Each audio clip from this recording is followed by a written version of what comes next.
बरही बरिसा राजा तोहर घर बसालियो जी, तोहर घर बसालियो।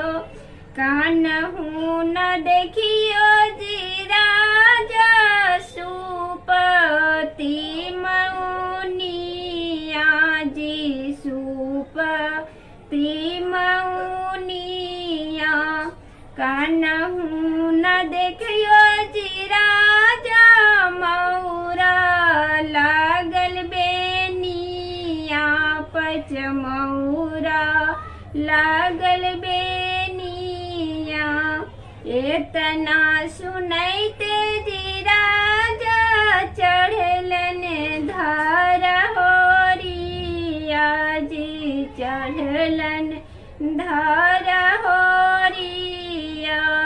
निकल जाबले ले जी राजा 10-20 टका बाजी, 10-20 टका बाजी। चाली जा बदिले जी राजा डोमिनी के नगरिया है, डोमिनी के नगरिया। को रुपैया गे डोमिन सुपति मौनिया है, सुपति मौनिया।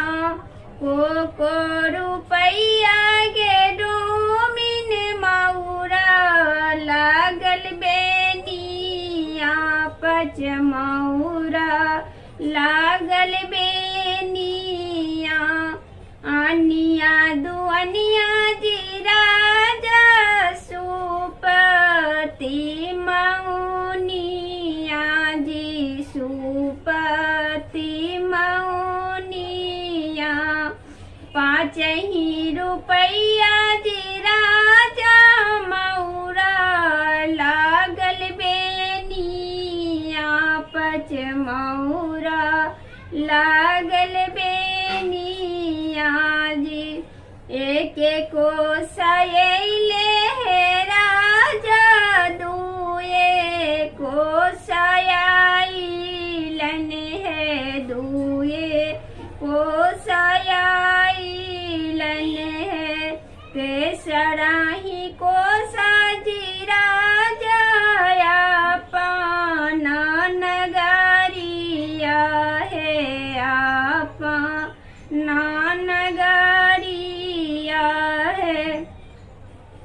काने गेल किया है भेला धानी शिव कुमारिया है, धानी शिव कुमारिया है। ले जाबले हो है धानी मौरा लागल बेनिया, पच मौरा लागल बेनिया। ले जाबले हो है धानी सुपति मौनिया है, सुपति मौनिया है। मैया जाब देख थुन जी राजा दे थुन ओ लहाना माजी, दे थुन ओ लहाना माजी। दिनों के रखेलिया है धानी सुपति मौनिया है, सुपति मौनिया है। रातू के रहूं किया है धानी मौरा लागल बेनिया, पच मौरा लागल बेनिया, पच मौरा लागल बेनिया।